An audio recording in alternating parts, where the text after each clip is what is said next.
types of software and games. You also have things such as the Bio Malta, which is a life sciences park.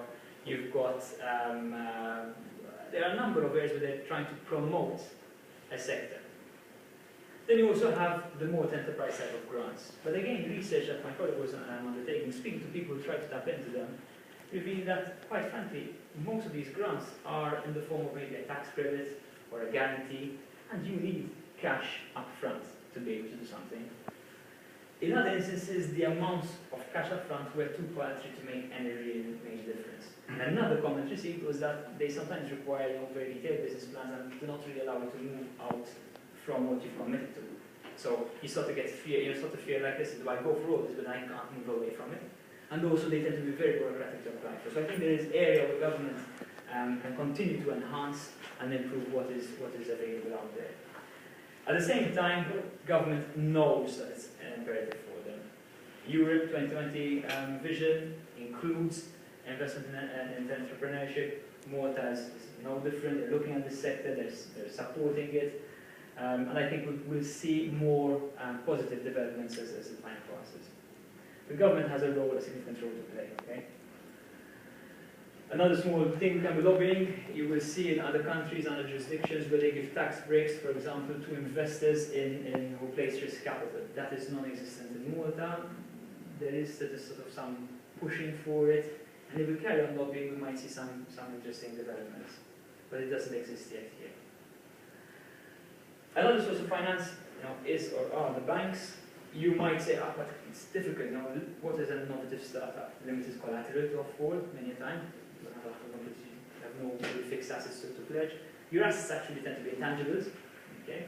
And the value of what you've invented is quite difficult to value. So it's very difficult for a bank, particularly the banks in Malta that are retail banks. They're not really development banks or entrepreneurial type of banks, to come up and commit resources. Again, research but would point that they do a lot of funding. Because what they end up doing is, you go there, you probably pledge your own home and other resources, and indirectly, you as an individual obtain the funding to go for that project. And they are probably exposed to a number of startup businesses. But then there's another thing. You might have read about, say, the Jeremy Fund, okay, the Jeremy scheme. 62 million was placed in the scheme, 10 million of which backed by EIF. But still, what was the issue with that? These comments from the people who used it. But this is a loan which requires I start affecting capital repayments. Yes, I got a moratorium of say 6 months, but then I have to start paying it back. Does that match the profile of startup funding? Not really, once again. So you can start to see the gaps. There is a push to have a development bank set up in Malta. If you look at the elected program of the current government, they have a pledge to go down this route to get a development bank to Malta. So again, we carry on lobbying and supporting this initiative. We might have a bank that could afford a more entrepreneurial finance. Whether they'll be inclined for startups, to be seen. But this is the reality of what we face here and now. Public equity and debt, too far away. Okay, if we go to the next slide to put things in perspective. Okay. This is your time horizon, this is your revenues, okay? In the beginning of you starting up the business, there's the famous value of debt. A lot of businesses or startups, unfortunately, are buried in that valley because of a number of factors, and we look at them. But as you grow, as you manage to break even and start to grow, then you open the doors for different types of finance. You'll see angels, friends, family and fools in the seed capital area, so the earlier part of your business. You'll see venture capitalists, maybe merger acquisitions or corporate strategic play, coming in at a later stage. And then yes, maybe you can tap into the public market to sell your shares onto the stock market if you've managed to reach that level of maturity.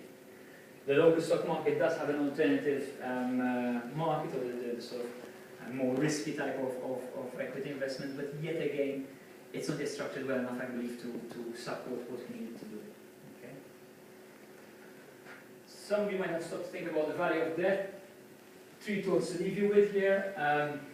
In order to cross this value of debt, what do we need? Yes, there is the financing, so that's what we're talking about today. So financing the gap related to obtain initial funds, that is true. Okay? And what happens when you run out of funds before you take it or take it further?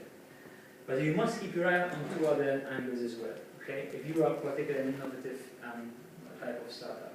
There's a research gap, okay, between the technological innovation and actually commercializing it. You might think you've discovered some real technical, great concept, but listen, we're talking about the business here. Where is this commercialization? How are we going to monetize this? And we have to make that journey. This is a typical case I've dealt with there's a person I can never forget, a genius, not in Malta, that was a business overseas. But this guy was a genius, he was older than me, I always loved to meet up with him. He was an engineer, excellent engineer, but he used to love to dabble in finance, write papers and then everything, see what you think. Great brain.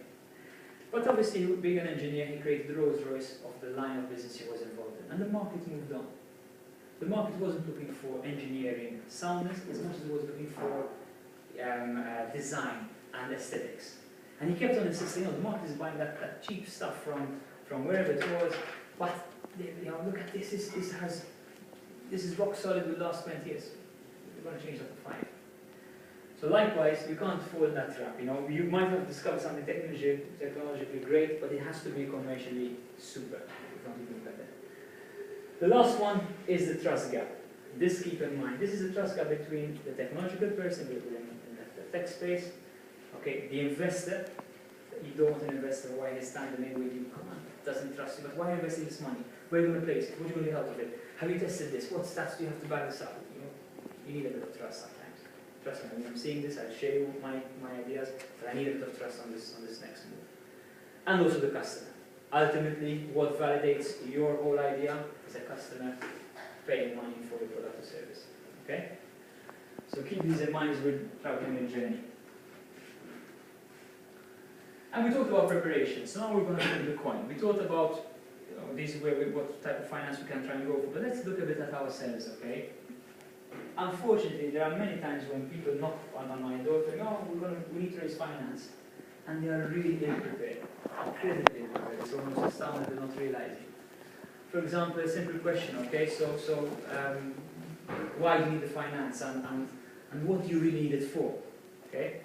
Because this is a great idea, it's going to be big, we need to go overseas because it's where the real market is, but it's big of it. But what do you need it for? And why do you need the finance? Look, trust me, this is great. And we can't go a level deeper. Okay, they start to drop some jargon along the way, they start to cover it with some high-level numbers, because if 1% of this money is going to be big. I saw this, you have to go much, much deeper than that. Next question, okay, how much do you need? How much can you get? Yes, it is important how much can you get, but really and truly, it's a very different thing if you're clear-minded and you know what you're aiming for. Because it shows if somebody's going to shortchange your account with too little, then you know that it's going to compromise your situation. You might say, sorry, I have to look elsewhere. Or if somebody's coming on with a significant sum, then okay, let's go back to our plans. What could this extra cash mean? Where are we going to spend it wisely? You hear of a number of stories, particularly in the tech boom, okay, where lots of money was pumped into these big businesses, or into these sort of innovative startup businesses, with lots of euro grande. As soon as the money came in, bang, they just vanished. I was recently reading about China.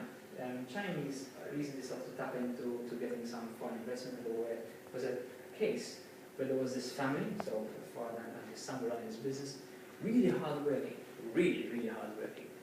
And they lined up a lot of investment finance, more than seed, and we were talking about in the later stage finance. And as soon as the, whether there was 100 million or some nice neat sum came into the business, and these guys were really always hardworking, suddenly the son is seen driving out in a Maserati. Next, they just order those. Okay? So you really need to see why the money is going, where it's going, and why you, after you get that money, are going to remain committed to driving that business forward. And then the last question is, when do you need it? You can stagger it out sometimes. You don't need to get all the money up front. We'll talk a bit about the counter-indication to that, but you need to know when you will need it. And to help you do this, it's not just about getting a feel where the wind is blowing, but you can do work for it. Okay, you can start to articulate your plans. You hear people say, "Oh, we don't need business plans are things of the past," but you need to have a bit of a plan. Okay, call it what you may. You need to have a bit of a plan. And that plan should translate into your view in terms of what funding you need, where you're going to spend it, where you can possibly get the financing. You need to have an idea that you can communicate and go out there to convince a partner to jump in. And first and foremost, to convince yourself. okay? Simple things for you to know, and don't tell me that because you're the entrepreneur, the money is not my area, get some financial expert. You can maybe do that, but I'd highly recommend that you get into the finances and know the finances of your own business. So you need to know what financing needs your plans drive. You need to know when you're going to be out of cash, okay? And you need to understand that and link those dots to how fast you're burning the cash. It keeps you in perspective, okay? Because you don't want to be in the last 3 months of your situation, realize that you're going to run out of cash in 3 months, and try in those last 3 months to get something before too late, okay? Sometimes you have to do that, but at least if you knew before, I'm sure you'd have taken some steps earlier. So keep your eyes on the times. You might raise your own, put your money from your own pocket on the table, start it up, but keep your eyes on your journey and see when you run out of cash to be able to take timely action before. General principles in raising cash, all other things being equal, we'll talk about it. Go for more rather than less, obviously, all other things being equal. Cash soon is better than cash later. Why? Because the realities might change and then you might not find that cash available. And the less risky the cash, the better. What could this mean? You might find an investor that might tell you, okay, I'll give you 50,000 on this, and the next 50,000 you need to hit a development milestone, okay? So you need to be a bit careful over there about the riskiness of the cash, okay? Sometimes you won't be able to really opt for that, but be careful about going to arrangements whereby your next further drawdowns will be based on some milestones. Sometimes you have to end up compromising for that, but the less risky the cash, the better, okay? At the same time, let's not then flip the side, and because you've got the cash, you then